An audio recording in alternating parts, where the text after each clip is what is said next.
அனைவருக்கும் இனிய மாலை வணக்கம். சிவகாசி ஐயனாடார் ஜானகி அம்மாள் கல்லூரியின் தமிழ்துறை சார்பாக நடைபெறுகின்ற நூல் வாசிப்பு முற்றம் 219வது நிகழ்வு. இந்நிகழ்விற்கு அனுமதி வழங்கி இருக்கக்கூடிய கல்லூரியினுடைய நிர்வாகத்தினர் மற்றும் முதல்வர் அவர்களுக்கு நன்றி கலந்த வணக்கத்தை குறித்தாக்குகின்றோம்.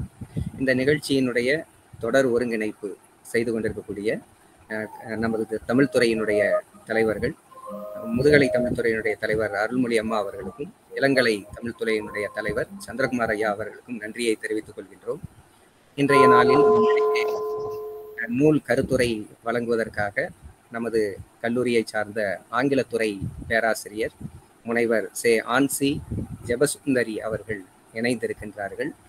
அவர்கள் பாமா அவர்கள் எழுதியிருக்கக்கூடிய கருக்கு என்ற நூல் குறித்து கருத்துரை வழங்க இருக்கின்றார். அவர்கள் தமது இளநிலை படிப்பையும் முதுகலை படிப்பையும் விருதுநகர் வேவா வன்னியப்பெருமாள் பெண்கள் கல்லூரியில் நிறைவு செய்தவர். மதுரை காமராஜர் பல்கலைக்கழகத்தில் தனது முனைவர் பட்ட ஆய்வை மேற்கொண்டு நிறைவு செய்த பெருமைக்குரியவர். பல்வேறு ஆய்வு இதழ்களிலும் கருத்தரங்கங்களிலும் தன்னுடைய கட்டுரைகளை, மிகச்சிறப்பான ஆய்வு நோக்கில் அமைந்த கட்டுரைகளை வழங்கி இருக்கக்கூடியவர். இளநிலை பயில்கின்ற காலத்தில் சிறப்பு பாடத்திற்கான ஆங்கிலத்திற்கான தங்கப்பதக்கத்தை பெற்று பெருமை சேர்த்தவர். அதுபோல் ஆய்வியல் நிறைஞர் என்று சொல்லக்கூடிய எம்பில் பயிலுகின்ற பொழுதும் முதல் இடம் பெற்று தங்கப்பதக்கத்தை வென்று இருக்கக்கூடியவர். தமிழ் ஆசிரியர்களை விடவும் ஆங்கில ஆசிரியர்கள் நவீன இலக்கியத்தை அதிகம் வாசிக்கக்கூடியவர்களாக இருக்கிறார்கள் என்பது எங்களுடைய நம்பிக்கை.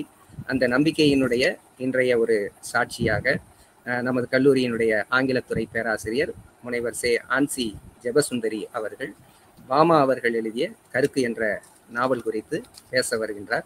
அவர்களை பேச வருமாறு அன்போடு அழைக்கின்றேன். மிக்க நன்றி. கல்லுக்குள் வைரம், பூமிக்குள் தங்கம், மனிதத்தில் இறைவனாக உள்ள உங்கள் அனைவருக்கும் என் கனிவான மாலை வணக்கம். இந்த நூல் வாசிப்பு முற்றத்தில் கலந்து கொண்டுள்ள அனைவருக்கும், குறிப்பாக நமது நிகரற்ற அனைத்து நிர்வாக தலைவர்களுக்கும் உறுப்பினர்களுக்கும், சிறப்புமிக்க நம் முதல்வர் டாக்டர் அசோக் சாருக்கும், எனக்கு இந்த வாய்ப்பை வழங்கிய போற்றுதற்குரிய முதுகலை தமிழ்துறை ஹெச்ஓடி டாக்டர் அருள்மொழி மேம்க்கும், எங்களை எப்பொழுதும் அயராது ஊக்கப்படுத்தும் எங்கள் English department HOD doctor மூவேந்தன் sir அவர்களுக்கும், என்னுடன் பணியாற்றும் அன்புமிக்க சக பேராசிரியர்களுக்கும் மற்றும் இந்நூல் வாசிப்பு முற்றத்தில் கலந்துள்ள பல்வேறு ஊர்களிலிருந்து கலந்துள்ள அனைத்து பெருமதிப்பிற்குரிய பெருமக்கள் அனைவருக்கும் மற்றும் மதிப்புமிக்க மாணவ கண்மணிகளுக்கும் என் மனமார்ந்த நன்றியையும் வாழ்த்துதலையும் தெரிவித்துக் கொள்கிறேன்.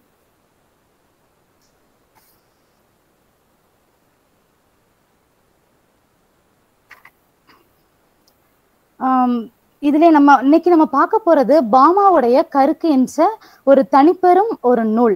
இது ஒரு சகாப்தம் என்றே நாம் சொல்லலாம். தமிழ் மக்களோட வரலாறு ஒரு வற்றாத ஜீவநதியாக உள்ளது. அதே மாதிரி இந்த தமிழ் தலித் மக்களுடைய இந்த வரலாறு, இது பர்டிகுலர்லி இந்த நூல் ஒரு உன்னத ஊற்றாக காணப்படுறது பாமாவோட கருக்கு அப்படின்ற நூல். இந்த நூல் நீங்க பாத்தீங்கன்னா ஒரு எந்த ஒரு தலித் மக்களுடைய தனிப்பெரும் வாழ்விற்கு எந்த ஒரு அடித்தளமாக இது அமைகிறதுன்றதுன்னு நம்ம ஒவ்வொருவருடைய கடமையை நமக்கு எடுத்து உணர்த்துவதாக இந்த நூல் நமக்கு அமைகிறது.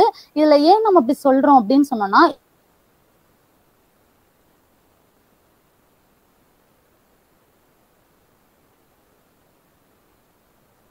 மக்களோட கண்ணீர், அவங்க வடிக்கிற வியர்வை, குருதி, எல்லாவற்றும் கலந்து ஒரு கலவையாக பிறப்பெடுத்துள்ள இந்த உழைப்புக்கும் உயர்வுக்கும் சான்றாக அமைந்த இந்த நூல்ல நம்ம காணப்படுறது எண்ணற்ற மக்களுடைய ஏக்கத்தையும் அவங்களுடைய எதிர்பார்ப்புகளையும் அவங்களுடைய ஏமாற்றங்களையும் கூட ஏன் எழுச்சிகளாக நம்ம பார்க்கக்கூடிய அளவிற்கு இது ஒரு மாமருந்தாக அமைகிற ஒரு நூல். எல்லாவற்றிற்கும் ஒரு நிம்மதியும் ஆறுதலையும் தரக்கூடிய, ஒடுக்கப்பட்ட மக்களுடைய பாடுகளையும் அவர்கள் ஒவ்வொரு நாளும் அன்றாட மக்கள் அவங்க கடந்து சென்று கொண்டிருக்கிற அந்த காலங்களிலே அவங்களுடைய ஒவ்வொரு நாள் வாழ்க்கையிலையும் அவங்க அந்த அனுபவிச்சு அவங்க எழுதப்பட்ட ஒரு நூலாக நம்மளால பார்க்க முடியுது. சோ இதை நம்ம சாதின்றதை நம்மளால ஒரு என்ன சொல்லலாம்னா ஒரு சமுதாய புற்றுநோய் நம்ம சொல்லலாம். ஏன்னா இதன் மூலமாக நிறைய அழிவுகள் மக்களுடைய மனதுல மட்டும் கிடையாது, சமுதாயத்திலையும் ஒரு புற்றுநோயாக நம்ம பார்க்க முடிகிறது. ஏனென்றால் ஒரு பெண்ணுக்கு இந்த நூலிலே நம்ம பார்த்தோம் என்றால் பாமாவின் கருக்குல முடிவிலே ஒரு தலித் மக்களுக்கு, ஒரு தலித் குடும்பமாக எவ்வளவு பாதிக்கப்படுகிறார்கள், குறிப்பாக ஒரு தலித் பெண்கள் எப்படி பாதிக்கப்படுகிறார்கள் என்பதை நம்மால் பார்க்க முடியும். பெண் கருக்கலைப்பு தொடங்கி அது முடிகிற இடம் வரைக்கும் எப்படி ஒரு பெண்ணை எரித்தல், சதி என்ற உடன்கட்டை ஏறுதல் பழக்கம், அந்த மாதிரி எல்லா காலத்திலும் பிறப்புக்கும் இறப்புக்கும் இடைப்பட்ட காலங்களிலே அவங்க என்ன மாதிரியான சமுதாய போராட்டங்களை சந்தித்தார்கள், அதற்கு அவர்கள் எவ்வளவாக ஒடுக்கப்பட்டார். இரட்டை ஒடுக்கத்தை நம்மால் பார்க்க முடிகிறது. தலித் என்ற ஒரு கோட்பாடும் அதற்கு மேல் தலித் என்ற பெண்கள் என்ற இன்னொரு வகையான இரண்டு வகையான ஒடுக்கங்களையும் நம்மால் இந்த நூலிலே பார்க்க முடிகிறது. இதுல நம்ம பார்த்தோம்னா ரொம்ப குறிப்பாக நம்ம ரொம்ப முக்கியமா நம்ம பார்த்தோம்னா தமிழகத்துல கத்தோலிக்க திருச்சபை அப்படின்னு சொல்லக்கூடிய அந்த கிறிஸ்தவ மதத்திலே காணப்படுகிற அந்த திருச்சபையிலே நிறைய விதமான கொடுமைகள் இழைக்கப்படுகிறது. அதிலே இந்த பாமா என்கின்ற இது குறிப்பாக இது அவங்களுடைய ஒரு கிட்டத்தட்ட அவங்களுடைய ஒரு சுயசரிதை மாதிரி தான். அவங்களுடைய வாழ்க்கை அனுபவங்களையும் அவங்களுடைய வாழ்க்கையில் அவங்க சந்தித்த நிறைய சவால்களையும் இந்த நூல் நமக்கு எடுத்துரைப்பது மட்டுமல்லாமல் வரும் அநீதிகள், அந்த அவங்க எந்த அளவுக்கு அந்த காரியங்களை எதிர்க்க முடியாமல் அவங்க ரொம்ப, இத்தனைக்கும் அவங்க கண்ணியமான குடும்பத்துல பிறந்தவங்களாக இருந்தா கூட கஷ்டப்பட்டு வாழ்ந்து கூட, ஆனா முடிவுல அந்த காயப்பட்ட சூழ்நிலைகளால ஒரு ஆறாத வடுவாக காணப்படுற மாதிரி, எப்படி கருக்கு அப்படின்னு சொல்லப்படுற ஒரு பனைமரத்திலே காணப்படுகிற அந்த கருக்கு என்று சொல்லப்படக்கூடியது சில நேரத்தில் நமக்கு கீறல்களையும் ஏற்படுத்தும், சில நேரத்துல ஆறாத வடுவையும், அது ஒவ்வொரு நேரத்தும் அது நம்மளுக்கு நம்மளுடைய வாழ்வின் அனுபவங்களை நாம் முன்னேறி செல்ல செல்ல இந்த மாதிரியான கீறல்கள், சுரண்டர்கள், ஒதுக்கங்கள் இதெல்லாம் நம்மால் பார்க்க முடியும். சோ அது மாதிரி கருக்கு என்ற ஒரு குறிப்பான ஒரு மிக சரியான ஒரு தலைப்பை அவங்க கொடுத்தது மட்டுமல்லாமல் ஒவ்வொரு இதிலும் மொத்தம் 8 அத்தியாயங்கள் காணப்படுகிறது. அந்த 8 அத்தியாயங்களையும் அவங்களுடைய வாழ்க்கையின் படிநிலைகளை சொன்னது மட்டுமல்லாமல் உணர்ச்சி பூர்வமாகவும் அவர்கள் எழுதியிருக்கிறார்கள் என்று நம்மால் பார்க்க முடிகிறது.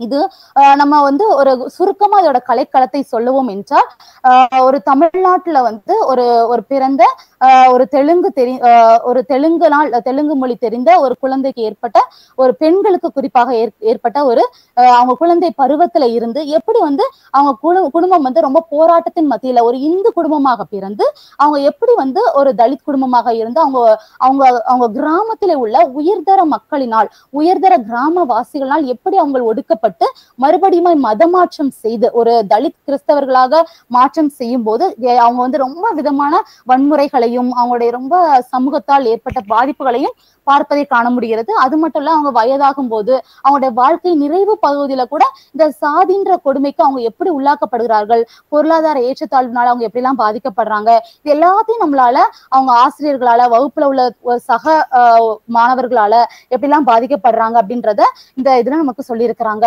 ஆனா முடிவுல கடைசி அவங்க கான்வென்ட்டுக்கு சரி போகலாம், நம்ம கிறிஸ்தவ மதத்துக்கு மாறிட்டோம், நம்ம கான்வென்ட்டுக்கு போகலாம் என்று சொல்லக்கூடிய ஒரு சூழ்நிலைக்கு தள்ளப்படும் போது கூட அங்கு சென்ற போதும் அங்கும் அவங்க ஒடுக்கங்களை சந்திக்கிறார்கள். அந்த மாதிரியான ஒரு அவல நிலை நம்முடைய சமுதாயத்திலே காணப்படுகிறது. அதனால நம்ம பார்த்தோம்னா இந்த இடத்துல நம்ம பார்த்துட்டே வந்தோம்னா நிறைய விதமான கோட்பாடுகளையும் சமூகத்திற்கும் ஜாதிக்கும் ஏற்படுகிற அந்த முரண்பாடுகளை நம்மால் மிக தெளிவாக பார்க்க முடிகிறது. பாமாவின் என்ன குமுறலின் மூலமாக இந்த ஒவ்வொரு வரிகளும் அமைந்திருப்பதை தெளிவாக நம்மளால் பார்க்க முடிகிறது. அது மட்டும் கிடையாது, இதுல கிறிஸ்தவ மதம் என்று சொல்லும் பொழுது அது அவங்க இயேசுவை பின்பற்றுபவர்களாக இருக்கிறார்கள். சோ இயேசுவை பின்பற்றும் பொழுது நாம் படிக்கும் பொழுது, இயேசுவை பற்றி நாம் அறியும் பொழுது அவர் சாதி பார்ப்பதில்லை என்று நம்மால் பார்க்க முடியாது. ஏனென்றால் அவருடைய 12 சீடர்களை நம்மால் இங்கு அவங்களை பற்றிய கருத்துக்களை நம்மால் பார்க்க முடியாது. அவருடைய 12 சீடர்கள் எப்படிப்பட்டவர்கள், எந்த சூழ்நிலையில் இயேசுவால் அழைக்கப்பட்டார்கள், அவர்கள் என்ன நிலைமையில் இருந்தார்கள் என்பதை நம்மால் பார்க்க முடிகிறது. 12 சீடர்களில் முதல் சீடரான சீமோன் பேதுரு, ஆண்ட்ரூ, யாக்கோபு, யோவான், இந்த 4 மீனவ குலத்தை சார்ந்தவர்கள். இயேசு சாதி பார்ப்பதில்லை என்பதை இதன் மூலமாக நம்மால் பார்க்க முடிகிறது. 5வதாக பிலிப், அவர் மீனவர் அல்லது வணிகராக இருக்கக்கூடும் என்று நம்பப்படுகிறது. 6வது சீடரான தாமஸ் கட்டிட கலைஞராகவும் அல்லது தச்சராகவும் இருந்திருக்கலாம் என்று ஒரு குறிப்பு உணர்த்துகிறது. 7வது சீடரான மத்தேயு வரி வசூலிப்பவராக இருந்துள்ளார். 8வதாக சீலோத் சீமோன் புரட்சியாளராகவும் அல்லது ஆர்வலராகவும் சமூக ஆர்வலராகவும் இருந்திருக்கலாம் என்று நம்பப்படுகிறது. 9, 10, 11, 12 சீடர்கள் பர்த்தலமேயு, யாக்கோபு, யூதாஸ் இஸ்காரியோத்து அண்ட் மத்தியாஸ் அறியப்படாத தொழில் செய்தார்கள் என்று பார்க்க முடிகிறது. அப்பொழுது இதை பார்க்கும் பொழுது இதிலே காணப்படுகிற கிறிஸ்தவத்திலே காணப்படுகிற ஒரு முரண்பாடு, கிறிஸ்துவின் வழியையும் அவர்கள் பின்பற்றின சீடர்களை அவர் தெரிந்து கொள்ளும் போது அவர் சாதியை பார்க்கவே இல்லை. ஆனால் கிறிஸ்துவை பின்பற்றுகிற மக்கள் தான், மக்கள் மாறக்கூடியவர்கள். அவர்கள் இந்த மாதிரியான ஜாதி என்ற ஒரு காரியத்தை பிடித்துக் கொண்டு எப்படி அடுத்த விதமான மக்களை ஒடுக்குகிறார்கள் என்ற உயர்தரப்பட்ட ஒரு காரியத்தை நம்மால் பார்க்க முடிகிறது. உயர்வானது என்று நம்பி ஆனால் அடுத்தவர்களுக்கு தீங்கிழைத்து ஒரு நிம்மதியில்லாத ஒரு சூழ்நிலையை நம்மால் இங்கு பார்க்கும்போது ஒரு அவலமான சூழ்நிலை இங்கு காணப்படுகிறது. அதுதான் இந்த இடத்துல நாம் பார்க்கிறோம். அதுக்கப்புறம் நம்ம நிறைய விதமான அதோட ஒவ்வொரு அத்தியாயங்களை நம்ம பார்த்தோம் என்றால், முதல் அத்தியாயத்திலே அவருடைய குழந்தை பருவ நினைவுகள், நம்ம எல்லாருக்கும் ஒவ்வொரு அழகான நினைவுகள் உண்டு. அந்த நினைவுகள் தான் நம்ம சூழ்நிலை நம்மை உருவாக்கும். நாம் எப்படிப்பட்டவர்கள் என்பதை நம்முடைய ஒவ்வொரு நிகழ்வுகளும் நினைவுகளும் நாம் யார் என்பதை நம்மை உருவாக்கி கொடுக்கும் ஒரு அங்கமாக நம்முடைய வாழ்விலே அமையக்கூடிய அந்த குழந்தை பருவத்தை ரொம்ப அழகாக அவங்களுடைய சிறிய கிராமத்தை ரொம்ப அழகான முறையில விவரித்து அவங்களுடைய பெற்றோர்கள், உடன் பிறந்தவர்கள் எல்லாருடைய அறிமுகத்தையும் இந்த அத்தியாயம் 1 நம்மால் பார்க்க முடிகிறது. அடுத்து 2வது அத்தியாயத்திலே பார்த்தோம் என்றால் அவருடைய பள்ளி நாட்கள், அவங்களுடைய அனுபவங்கள், எப்படியெல்லாம் அவங்க தாய்மொழியான தெலுங்கு என்பதால் தமிழ் கற்றுக்கொள்ள அவங்க எப்படிலாம் போராடுறாங்க. அவங்க தமிழ்நாட்டுல இருந்தும் கூட அவங்க தெலுங்கு தெரிஞ்சதுனால அவங்க எப்படியெல்லாம் போராட்டத்திற்கு உள்ளாகுறாங்க, எப்படி பிற மாணவர்களால் ஒதுக்கப்படுகிறார்கள், மொழி என்ற ஒரு அடையாளத்தின்படி, சாதி என்ற ஒரு வெறியின் அடிப்படையில் இவங்க பறையர் இனத்தை சார்ந்தவர்கள் என்பதால் எப்படியெல்லாம் அவர்கள் ஒடுக்கப்படுகிறார்கள் என்பதை நாம் பார்க்க முடிகிறது. மற்றும் அவருடைய தோழி லீலாவை அறிமுகப்படுத்துகிறார்கள். எந்த ஒரு சாதி சமயம் எதுவும் பார்க்காமல் ஒரு நல்ல உள்ளமாக இந்த இடத்தில் தோழி லீலா அறிமுகப்படுத்தப்படுகிறார். அதுக்கப்புறம் அத்தியாயம் 3 பார்க்கும் பொழுது அவருடைய குடும்பம் அவங்களுடைய சாதி அமைப்பினரால் எப்படி அவங்களுடைய கிராமத்திலே அவர்கள் ஒதுக்கப்படுகிறார்கள். முதலில் அவருடைய பள்ளி நாட்கள் எப்படி ஒதுக்கப்படுகிறார்கள் என்று நாம் பார்த்தோம். ஆனால் இந்த 3வது அத்தியாயத்திலே அவர்கள் எப்படி அவங்க குடும்பமாக ஒரு தீண்டத்தகாதவர்கள் என்று அழைக்கப்படும் அளவிற்கு அவங்க எப்படி கொடுமையான வகையிலே தாழ்த்தப்பட்டவர்களாக நடத்தப்படுகிறார்கள் என்பதை நம்ம அந்த உயர் சாதி கிராமவாசிகளால் அவமானப்படுத்தப்படுகிறதை நம்மால் பார்க்க முடிகிறது. அத்தியாயம் 4 பார்த்தோம் என்றால் சாதி அடிப்படையான ஒடுக்கமும் மாமாவின் குடும்பம் எந்த அளவிற்கு அவர்கள் கிறிஸ்தவ மதத்திற்கு மாறுகிறார்கள், கிறிஸ்தவ மதத்துக்கு மாறுவதன் அடிப்படையில் அவர்கள் தங்களை வேறு ஒரு அடையாளப்படுத்த விரும்புகிறார்கள் என்பதை நம்மால் பார்க்க முடிகிறது. ஆனால் அவங்க அப்படி அவங்க மாற்றப்பட்ட சூழ்நிலைகளிலும் அங்க உயர் சாதி இந்துக்களுக்கும் அவங்க கிறிஸ்தவர்களுக்கும் இடையே எப்படி ஒரு இடைப்பட்ட ஒரு சூழ்நிலையிலே அவர்கள் சிக்கி தங்களுடைய அடையாளங்கள் மறுக்கப்படுகிற அந்த காரியங்களை நம்மால் பார்க்க முடிகிறது. அடுத்து நீங்க பாத்தீங்கன்னா அதுல ஒரு ரொம்ப அனுதாபம் உள்ள ஒரு கிறிஸ்தவ பாதிரியாரை நம்மளுக்கு அறிமுகப்படுத்துறாங்க. அந்த பாதிரியார் பேரு ஃபாதர் தாமஸ். அந்த கதாபாத்திரம் எந்த அளவுக்கு ஒரு கிறிஸ்தவத்துல இருந்தும் கூட அதை தப்பு என்று சொல்லுகிற அளவிற்கு ஒரு துணிவை இதன் வாயிலாக அவர் வெளிப்படுத்துகிறார். நம்ம சமுதாயத்துல நம்ம நிறைய இடங்கள்ல பார்த்தோம் என்றால் நிறைய சர்ச்சஸ் இருக்கு. அதுல நீங்க பாத்தீங்கன்னா உயர்ந்த சாதியினருக்கு ஒரு ஆலயமாகவும் தாழ்ந்தவர்களுக்கு ஒரு சர்ச்சாகவும் நம்மளால பார்க்க முடியுது. இந்த மாதிரியான ஒரு ஆலயத்திற்கு செல்லக்கூடிய இயேசு பின்பற்றவில்லை, அவருடைய சீடர்களை அவர் அப்படி தெரிந்து கொள்ளவில்லை என்று தெரிந்தும் கூட இந்த காலகட்டத்தில் மற்றவர்களை விட நான் உயர்ந்தவன் என்று நினைக்கும் மனப்பாங்கு எப்படி ஒரு கூட்டத்தினை, ஒரு இனத்தை அது எப்படி அடக்குமுறையை கையாண்டு ஜாதி என்ற பெயரிலே பண்ணுகிற காரியங்களை நம்மால் பார்க்க முடிகிறது. அது மனிதர்களுடைய எண்ணம் அப்படிப்பட்டதாக அமைகிறது. போதிக்கிற வார்த்தைகளுக்கு எதிராக செல்லுகிற காரியம் மனிதத்தையே கேள்வி கேட்கக்கூடிய அளவிற்கு அது மாற்றுகிறது.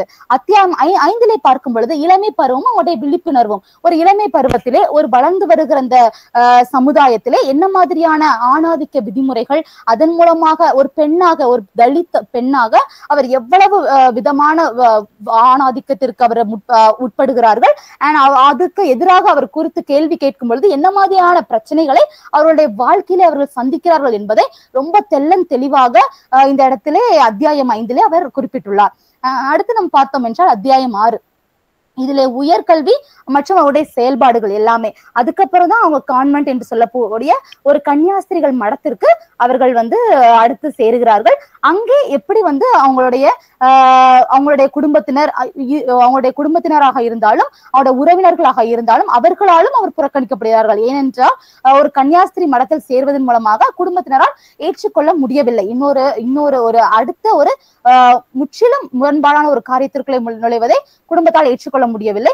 அதனால் அவர் மிகவும் பாதிக்கப்படுகிறார், மன ரீதியாகவும் உள்ள ரீதியாகவும். அங்கே சென்றால் தனக்கு ஒரு ஆறுதல் கிடைக்கும் என்று நம்பி போகும்போது அங்கே உள்ள சக கன்னியாஸ்திரிகளால் அவர் ஒடுக்கப்படுகிறார், அவர் ஒதுக்கப்படுகிறார். இந்த காரியங்கள் அதை வாசிக்கும் பொழுது மனதிற்கு ரொம்ப நெருடலாகவும் உள்ளம் உடைக்கப்பட்ட ஒரு காரியத்திற்குள்ளே செல்வதாகவும் அமைகிறது. அதே அத்தியாயத்திலே மேரி, அவருடைய இன்னொரு தோழியான மேரியை நமக்கு அறிமுகப்படுத்துகிறார் நம்முடைய ஆசிரியர் பாமா அவர்கள். அண்ட் நெக்ஸ்ட் நீங்க பாத்தீங்கன்னா அத்தியாயம் 7 சாதி மற்றும் ஆணாதிக்கத்தை எப்படி எதிர்கொள்வது என்று அவர் தன்னால் இயன்றவரை அவருடைய வீட்டிலே காணப்படுகிற வன்முறையாக இருக்கலாம், அவருடைய குடும்பத்திலே காணப்படுகிற பொருளாதார சுரண்டலாக இருக்கலாம், எல்லாவற்றையும் எதிர்கொள்ளும் போராட்ட குணமுடைய ஒரு பெண்ணாக வளர்ந்து வருகிற காலங்களிலே எப்படி அவங்களுடைய அந்த கட்டமைப்புகள், அரசு கட்டமைப்புகள் என்று சொல்லக்கூடிய சாதி ரீதியான அமைப்புகளுக்கு அவர் எப்படி தப்ப முடியாமல் செல்லுகிறது என்ற காரியங்களையும் அவரால் பார்க்க முடிகிறது. உதாரணமாக இப்பொழுது நாம் இருசக்கர வாகனத்தில் சென்று கொண்டிருக்கோமானால் இங்கே இருந்து ஒரு லாரி வந்தாலும் நாம் ஒதுங்கி போவோம். ஆனால் அங்கேயும் ஒரு நெருக்கம் வரும்பொழுது இரு தரப்பினருக்கு இடையே சொல்ல முடியாத அளவிற்கு வேதனையை அனுபவித்த அந்த அனுபவங்களை நம்மால் பார்க்க முடிகிறது. குருதி ரத்தத்தில் சிந்தும் அளவிற்கு அவருடைய வேதனைகளை நம்மால் பார்க்க முடிகிறது. அது மட்டுமல்ல, இந்த காரியங்களிலே அவங்க என்ன மாதிரியான போராட்டங்களையும் சவால்களையும் சந்தித்தார்கள், அந்த கான்வென்ட்டிலே எந்த மாதிரியாக ஒதுக்கப்பட்டார்கள், அந்த உயர் அமைப்புகள் என்று சொல்லப்படக்கூடிய அளவிற்கு இந்த மாதிரிலாம் அவங்க வந்து உயர்ந்த பதவியில் உள்ளவர்களால் நெருக்கப்பட்டார்கள் என்று நம்மால் பார்க்க முடிகிறது. இங்கிலீஷ்ல ஒரு வேர்ட் சொல்லுவாங்க, சாதி அமைப்புகளை கிரேடட் இன்இக்வாலிட்டி என்று சொல்லுவார்கள். கிரேடட் இன்இக்வாலிட்டி என்றால் தரப்படுத்தப்பட்ட பாகுபாடு என்று அனைவராலும் அங்கீகரிக்கப்படுவதை நம்மால் காண முடிகிறது. எத்தனை இடங்களிலே நாம் பார்க்கிறோம் என்று நாம் பார்த்தோம் என்றால், தாழ்த்தப்பட்ட இந்த சமூகத்திலே எத்தனையோ மக்களுக்கு இடமில்லாமல் ஆரம்பிக்கிற முதல் வேர் கல்வி என்ற வழியில் வருகிறது. நிறைய பள்ளிகளில் கல்லூரிகளை சேர்க்க முடியாத ஒரு அவல நிலைக்கு அவர்கள் தள்ளப்படுகிறார்கள். இரண்டாவது பார்த்தீங்கன்னா வேலை வாய்ப்பு. அந்த வேலை வாய்ப்பிலையும் நம்ம நிறைய விதமான சூழ்நிலைகளை நாம் சந்தித்து வருகிறோம். எந்த அளவுக்கு சூழ்நிலைகளை என்றால், பணி அமர்த்துவதில், பதவி உயர்வதில் பாகுபாடு, மார்க் எடுத்தவர்களுக்கும் எடுக்காதவர்களுக்கும் உள்ள வேறுபாடு, எல்லாவற்றையும் நம்மால் பார்க்க முடிகிறது. அடுத்து நம்ம நிறைய சூழ்நிலைகள் நம்ம பார்த்தோம் என்றால், சுகாதார பராமரிப்பாக இருக்கட்டும், மருத்துவ சிகிச்சை, உயர்ந்தவர்களுக்கு, அதாவது பணம் படைத்தவர்களுக்கு, அந்த மாதிரி நம்மால் சாதி மூலமாகவும் அவர்கள் வெறுத்து ஒதுக்கப்படுகிறார்கள். அடுத்து வீட்டு வசதி, அந்த மாதிரி குடியிருப்பு, நம்ம எத்தனை இடத்துல நம்ம வந்து குடியிருப்புக்காக நம்ம போய் நம்ம ரூபாய் கொடுத்து நம்ம தங்குற அந்த வீட்டுல கூட நம்மளுக்கு சாதின்ற ஒரு விஷயத்தை வைத்து புறக்கணிக்கப்படுகிறார்கள். இன்றும் அந்த அவல நிலை காணப்படுகிறது. அடுத்து அரசியல் மற்றும் ஆட்சி, அதுல வந்து இந்த மாதிரியான மக்கள் எல்லாம் கீழ்த்தரப்பட்ட மக்கள் எல்லாம் இந்த மாதிரி வரவே கூடாது என்று அவர்கள் அமுக்கப்பட்ட ஒரு அழுத்தமா ஒடுக்கப்பட்ட சூழ்நிலைகளை நம்மால் பார்க்க முடியும். நிறைய இடங்கள் நம்ம சொல்லலாம். சமூகம், கலாச்சாரம், பொருளாதார வாய்ப்புகள், நீதியிலே கூட கீழ்த்தரப்பட்ட மக்களுக்கு மறுக்கப்படுகிறதை நாம் நிறைய திரைப்படங்கள் மூலமாகவும் நம்முடைய சமூகத்தில் காணப்படுகிற செய்தித்தாள் மூலமாகவும் எத்தனையோ விதமாக நாம் வந்து கேள்விப்பட்டு கொண்டு இருக்கிறோம். நீதி நிர்வாகத்தில் பாகுபாடு, தலித் பாதிக்கப்பட்டவர்களுக்கு தாமதமாக மறுக்கப்பட்ட நீதி ஒரு நீதியே அல்ல. ஏனென்றால் காலத்திற்கு செய்யப்பட்ட ஒன்றுதான் தலை நிமிர்ந்து நிற்கக்கூடிய ஒரு செயல். ஆனால் தாமதமாக வழங்குவதன் மூலமாக அவர்களுடைய நீதி மறுக்கப்படுகிறது. சில நேரங்களில் காவல்துறையினுடைய மிருகத்தனமான செயல்பாடுகள், துன்புறுத்தல், இந்த ஜாதி என்ற ஒரு வெறி, நம்ம அமெரிக்காவில கூட நிறைய விஷயங்களை கேள்விப்பட்டோம். இந்த மாதிரி எல்லாம் அந்த ஜாதி என்ற கருப்பினத்தவர் என்ற ஒரு எண்ணத்திற்காக அந்த மனிதனுடைய உயிரையே தன்னுடைய காலில் உள்ள செருப்பினால் அப்படியே நசுக்கப்பட்டு அவர் கொலை செய்யப்பட்டார் என்று பார்க்கிறோம். அடுத்தவர்களை ஒடுக்க ஒவ்வொரு அடையாளங்களை இந்த சமூகம் கையாளுகிறது. கருப்பு இனமாக இருக்கலாம், சாதி என்ற அடையாளமாக இருக்கலாம், இந்த மாதிரி நிறைய காரியங்கள், மொழி என்ற வேறுபாடாக இருக்கலாம். இதெல்லாம் நாம் இதற்கு ஒரே தீர்வு என்ன அப்படி என்று நாம் யோசித்தோம் என்றால், சமத்துவ சமூகம். அதாவது எல்லா சூழ்நிலைகளையும் நாம் எல்லாரும் சமத்துவமான சமூகமாக பார்க்க நேரிட்டால், நம்மை விட பிறரை மேன்மையுள்ளவர்களாக நாம் கருதுபவர்களாக இருந்தால், இத்தகைய சாதி என்ற கொடுமையை நம்மால் முற்றிலுமாக அளிக்க முடியும். நம்ம ஒரு ஆங்கில நாவலில், இங்கிலீஷ் நாவலிலே சொல்லப்பட்டது போல, தாமஸ் மோர் உட்டோப்பியா அப்படின்னு சொல்லி ஒரு நாவல் எழுதப்பட்டது. அது வந்து ஒரு அப்பழுக்கற்ற ஒரு கற்பனை உலகம் என்று சொல்லக்கூடிய ஒரு நாவல். 1516 எழுதப்பட்ட இந்த நாவலிலே எல்லாருக்கும் எல்லா சம உரிமை, எல்லாருக்கும் வீடு, எல்லா கவர்மெண்டே அதை ஆளுகை செய்வதாகவும், எல்லாருக்கும் சொத்து என்று ஒன்று சேர்க்கப்பட வேண்டிய அவசியமே இல்லை என்ற ஒரு கோட்பாடை முன்னிறுத்துகிறது. இதெல்லாம் நமக்கு சாத்தியமா என்றால், இது ஒவ்வொரு மனிதரும் தம்முடைய உள்ளத்திலே இதை ஏற்படுத்தி கொண்டால் இது சாத்தியமே. அடுத்து நம்ம முடிவிலே நாம் பார்த்தோம் என்றால், இந்த அத்தியாயத்திலே நம்மால் பார்க்க முடிகிறது, முடிவிலே அவர்கள் திரும்பவும் அந்த கான்வென்ட்டை விட்டு வெளியேறி மறுபடியும் தன்னுடைய சொந்த ஊராகிய திருச்சிக்கு, டெல்லியை விட்டு, கான்வென்ட்டை விட்டு அவர் திருச்சிக்கு சென்று மறுபடியுமா தன்னுடைய மக்களை சந்திப்பதே கடைசி முடிவாக பார்க்க முடிகிறது. இந்த இடத்துல மாறப்பட வேண்டியது மனிதர்களுடைய செயல்பாடு மட்டுமே. அந்த மனிதத்தன்மையான செயல்பாடு இல்லாமல் போய்விடும் போது, இந்த இடத்துல இத்தனை மாதிரியான பாமாக்கள் போன்ற எத்தனையோ பாமாக்கள் வெளியிலே சொல்ல முடியாத அழுகுறலோடு ஒவ்வொரு நாளும் அவர்கள் தங்களுடைய வாழ்க்கையை கடந்து சென்று கொண்டுதான் இருக்கிறார்கள். இதை நம்ம மறுக்கவே முடியாத ஒரு உண்மை. இதற்கு நம்ம ஒருத்தவங்களுக்கு நிம்மதியாகி அவங்களை சந்தோஷப்படுத்த முடியாட்டாலும், தங்களை காட்டிலும் ஒரே ஒரு சின்ன ஒரு மனப்போக்கு தான், எல்லாவற்றிற்கும் காரணம் நம்முடைய மனப்போக்கும் மனப்பாங்கும் தான். நம்மளை விட அடுத்தவர்களை உயிர்வாக எண்ணும் போது அதுவே ஒரு சரியான தீர்வாக இருக்க முடியும். இந்த சாதி தீண்டாமை, சாதி பிரச்சனைகளுக்கு ஒரு முடிவாக, ஒரு விடியலாக இருக்க முடியும் என்பதை நம்மால் பார்க்க முடிகிறது. அது மட்டுமல்ல, நாம் எல்லாவற்றையும் பார்த்தோம்.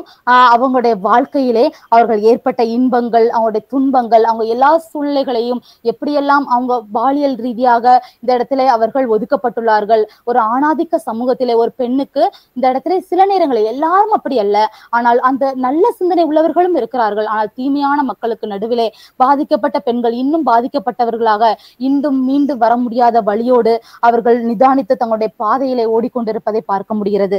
அடுத்து நம்ம பார்த்தோம்னா, நம்ம முடிவாக எப்படி இந்த தலித் இலக்கியத்திலே இலக்கியமாக இது வந்து ஒரு அழகான ஒரு படைப்பாக போற்றப்பட்டு வரும் இந்த பாமாவின் இந்த கருக்கு என்ற நூலானது ஒரு தென்றலாக தோன்றி, ஒரு காற்றாக பரவி, ஒரு நெருப்பாக மாறி, ஒரு பூவாக மலர்ந்து தமிழக மக்கள் மனதிலே பல்வேறு தாக்கங்களை தந்துள்ள ஒரு அற்புதமான, ஒரு உன்னதமான படைப்பாக வலம் வந்து கொண்டிருக்கிறது. இந்த பாமா அவர்களுடைய அனுபவம் எப்படி நம்ம வந்து ஒரு ஊஞ்சல்ல ஆடிக்கிட்டு இருக்கும் போது நம்முடைய பழைய நினைவுகளுக்கு சென்று நம்முடைய ஒவ்வொரு காரியங்களையும் ஒரு மறக்க வேண்டிய நினைவுகளாக இருக்கலாம், இல்லை நினைக்க வேண்டிய நினைவுகளாக இருக்கலாம், எல்லாவற்றையும் அசைப்போடுவது போல இந்த புத்தகத்தை நீங்கள் வாசிக்கும் பொழுது உங்களால் அவர்களுடைய மனப்பாங்கையும் அவருடைய எண்ணங்களையும் அவருடைய இளமை ஊஞ்சல், அதாவது அவங்களுடைய பழைய கால அவங்களுடைய சந்தோஷங்களையும் எல்லாவற்றையும் நம்மளும் சேர்ந்து அதை அனுபவிக்க ஒரு வாய்ப்பாக அமையும். இதிலேயே மற்றும் ஒரு ஊஞ்சலாடியபடி அவர் நினைத்து கொண்ட காரியங்கள், அது மட்டுமல்ல அவருடைய வேதனையின் ரணங்களும் கூட, அது வந்து தீண்டாமையா இருக்கலாம், சாதி சண்டையா இருக்கலாம், அவங்களுடைய உழைப்பு, எப்படி அவங்க ஒரு நல்ல நிலைமைக்கு வந்துட்டாங்க, ஆனா அதுக்கு பின்னாடி அந்த உழைப்புக்கு பின்னாடி, அந்த வேர்வைக்கு பின்னாடி அது ஒவ்வொரு இரத்த துளியும் அவர்களை ஒரு உன்னதமான ஒரு இடத்திற்கு கொண்டு சேர்த்தது என்பதை பார்க்க முடிகிறது. படிப்பாக இருக்கலாம், அவனுடைய ஓய்வு, பக்தி, இது எல்லாவற்றையும் ஒன்று சேர்ந்து அழகாக, அவ்வளோ அழகாக அந்த கதையை அழகாக புனைந்து நமக்கு தந்திருக்கிறாங்க.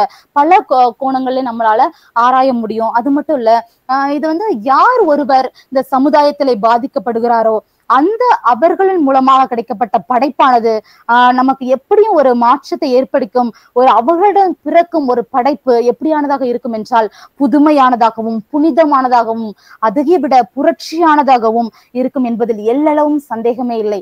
இந்த நாவல் கருக்கு என்ற நாவலின் மூலமாக இதற்கு இதுவே ஒரு நல்ல சான்றான ஒரு நாவலாக இருக்கிறது. அதனால இந்த நாவலை நீங்க படிக்கும்போது நீங்களும் உங்களுடைய ஊஞ்சல்லே ஒரு அனுபவம் செய்த ஒரு நல்ல அனுபவமான ஒரு நாவலாக அமையும் என்று என்னுடைய அனுபவத்தின் மூலமாக நான் உங்களுக்கு சொல்லுகிறேன். இதை நீங்களும் இது ஒரு வழித்தரமான ஒரு நாவலாக அமையும். எல்லாரும் நம்ம இந்த நாவலை வாசிச்சு அவங்களுடைய உணர்வுகளையும் நாம் புரிந்து அடுத்தவங்களுடைய காலனிக்குள்ளே நாம் சென்று அவர்களுடைய நிலைமையும் அறிய நாம் அழைக்கப்பட்டிருக்கிறோம். இந்த உலகத்திலே வாழ நாம் எல்லாரும் கஷ்டங்களை கொடுப்பவர்களாக அல்ல, நம்மால் இயன்றவரை நல்ல எண்ணங்களையும் நல்ல சந்தோஷங்களையும் நாம் கொடுக்கவே நாம் அழைக்கப்பட்டிருக்கிறோம் என்பதை நம்மால் பார்க்க முடிகிறது. ஜாதி என்ற கலையின் வீரியம் பட்டுப்போய் மனிதம் மலரட்டும். வாழும் காலம் குறுகியது, வேண்டாத ஜாதியை பார்த்து வாழ்க்கை வாழ்க்கை நிம்மதியை வீணடிக்காதீர்கள் என்று கூறி வாய்ப்பளித்த அனைத்து உள்ளங்களுக்கும் மற்றும் ஒரு முறை மனமார்ந்த நன்றியை தெரிவித்துக் கொள்ளுகிறேன். நன்றி எல்லாருக்கும். நன்றி. ஒரு சிறப்பான நூல் குறித்த கருத்துரை. உணர்வுபூர்வமாகவும் அதே நேரத்தில் ஆய்வுபூர்வமாகவும் அந்த நாவல் குறித்து மிக அழகாக மேடம் அவர்கள் எடுத்து பேசினார்கள். உழைக்கின்ற மக்களினுடைய துன்பத்தை பேசுகின்ற ஒரு புதினம், அதிலும் குறிப்பாக பெண்களினுடைய துன்பத்தை, அதனுடைய காரணங்களை, அதற்கு பின்புலமாக இருக்கக்கூடிய அனைத்து செய்திகளையும் பேசக்கூடிய பாமாவினுடைய புதினமானது அவர்களுடைய சுயசரிதை தன்மையில் அமைந்த புதினம். ஒரு ஆங்கில பேராசிரியர் அதை பேசுகின்ற பொழுது ஆங்கில நூல்களோடு ஒப்பிட்டு பேசுவது என்பது மகிழ்ச்சியானது. அந்த வகையில் தாமஸ் மோருடைய உட்டோப்பியா என்கின்ற அந்த நூல் எல்லாருக்குமான மகிழ்ச்சியை கற்பனை செய்கின்ற அந்த நூலோடு இணைத்து மிக அழகாக பேசி இங்கே அந்த நூல் குறித்த கருத்துரையை முன்வைத்த ஆன்சி ஜெபசுந்தரி அம்மா அவர்களுக்கு நன்றியை தெரிவித்துக் கொள்கிறோம். நன்றி. இந்த நிகழ்வு குறித்து கருத்துரை வழங்குவதற்கு மேஜர் இளங்கோவன் ஐயா அவர்களை அன்போடு அழைக்கின்றேன்.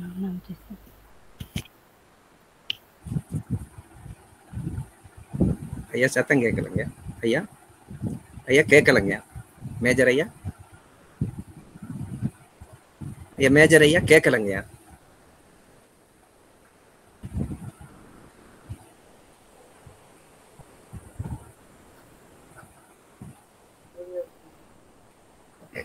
ஹெட்போன் இல்லாம கூட பேசுங்க.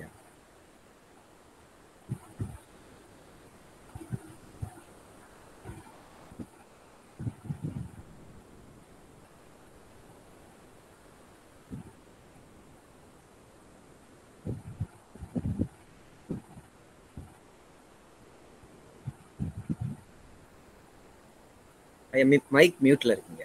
ஐயா ஐயா மைக் மியூட். இப்ப கேக்குதா? கேக்குதுங்க. நன்றி. சாரி, தடங்களுக்கு வருந்துகிறேன். ஒரு தென்றலாய் ஆரம்பித்து புயலாக உணர்ச்சி பிரவாகமாக சிவகாசி ஐயனாடார் ஜானகியம்மாள் கல்லூரியுடைய ஆங்கிலத்துறை பேராசிரியை ஆன்சி ஜெபசுந்தரி அவர்கள் பாமா அவர்கள் எழுதிய கருக்கு என்ற நூலின் பற்றி அழகாக திறனாய்வு செய்தார்கள். தலித் மக்கள், குறிப்பாக பெண்கள் என்ன கண்ணீர், அவர்களுடைய கண்ணீர், வியர்வை, குருதி, எதிர்பார்ப்பு, ஏமாற்றங்கள், சாதி சமுதாயம் புற்றுநோயாய் விரவி கிடக்கிறது என்கின்ற அந்த ஆதங்கத்தை அழகாக வெளிப்படுத்தினார். ஒடுக்கப்பட்டோர், தாழ்த்தப்பட்டோர், தலித் மக்கள் பிறப்பிற்கும் இறப்பிற்கும் இடையில் சொல்லனா துயரங்களை, ஒடுக்கங்களை அவர்கள் அனுபவித்து வருகிறார்கள். இன்றும் இந்த நாகரிகமான உலகு என்று சொல்லக்கூடிய இந்த 21ஆம் நூற்றாண்டிலும் மத மாற்றத்தால் எந்த ஒரு எதிர்பார்த்த விளைவும் ஏற்படவில்லை. தேவை மன மாற்றம். மத மாற்றத்தை விட மக்களுடைய மனமாற்றம் தேவை என்பதை அவர் உணர்த்தி இருக்கிறார். கிறிஸ்தவ திருச்சபையிலே பல சாதியினருக்கு தனித்தனியாக திருச்சபை இருப்பதை, அந்த அவலத்தை அவர் குறிப்பிடுகிறார். இதனால் காயப்பட்ட ஆறாத வடுக்கள், கீறல்கள், காயங்கள், குமுறல்களை பற்றி அவர்கள் அழகாக விரித்து எடுத்துரைத்திருக்கிறார். இயேசுவோ அல்லது அவருடைய 12 சீடர்களோ சாதி இந்த வேறுபாடு இல்லாமல் இருந்திருக்கிறார்கள். ஆனால் அவர் பெயரை சொல்லி வாழுகின்ற மக்கள் இன்னும் அந்த சாதியை தீயை விடவில்லை என்று நெருப்பூவாக பேராசிரியர் ஆன்சி ஜெபசுந்தரி அவர்கள் சொல்லியிருக்கிறார்கள். ஒடுக்கப்பட்ட தலித் மக்கள் குழந்தை பருவத்திலிருந்து பள்ளி நாட்களில் குடும்பமாக ஒதுக்கப்பட்டு, அடையாளங்கள் மறுக்கப்பட்டு, இளமை பருவத்திலே ஆணாதிக்கம் என்ற மேல் சாமனிசம் என்று சொல்லக்கூடிய ஆணாதிக்க இந்த உலகத்திலே அவர்கள் படுகின்ற பாடுகளை கண்ணீர் மல்க அந்த ஒரு கருத்தாய்வு இது. கன்னியாஸ்திரி மடத்திலும் கான்வென்ட்டிலும் கூட புறக்கப்படுகிறார்கள்.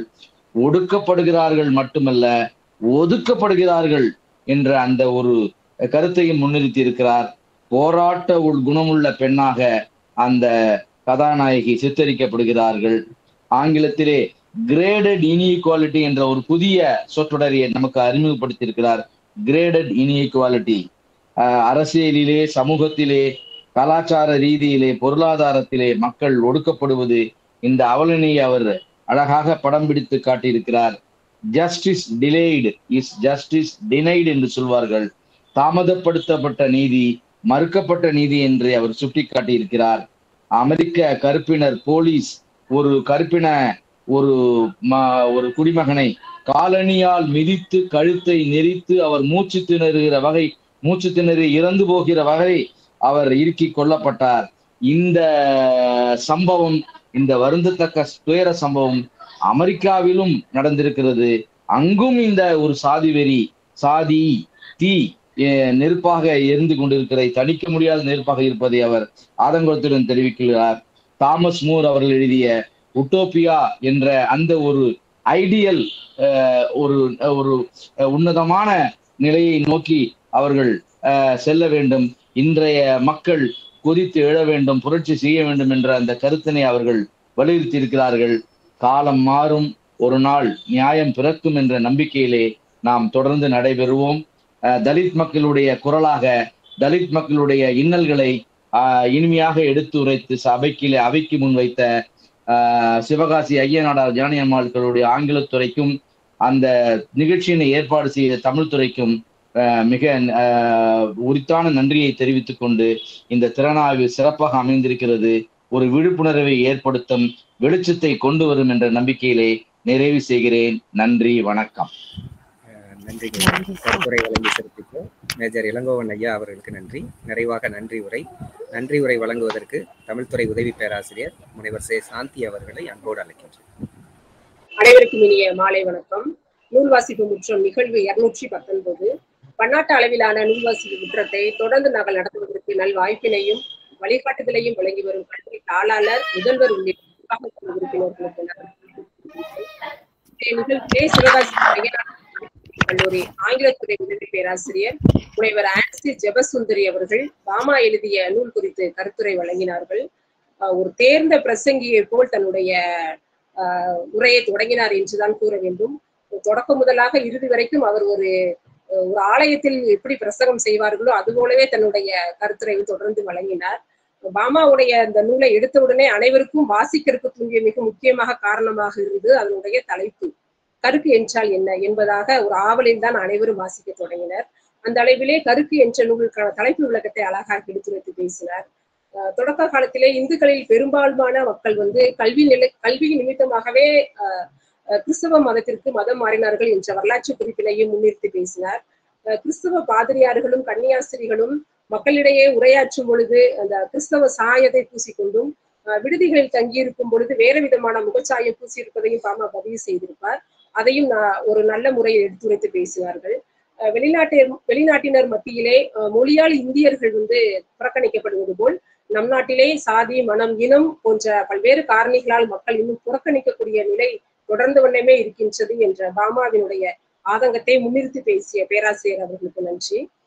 இறுதியாக அவர் மாற வேண்டுவது மனிதர்களின் மனமும் எண்ணமும் தான், அதற்கு ஆணிவேராக இருப்பது கல்வி மட்டுமே என்ற பாமாவினுடைய உயர்ந்த கருத்தை முன்னிறுத்தி பேசினார். அவருக்கு மீண்டும் ஒரு முறை நன்றி.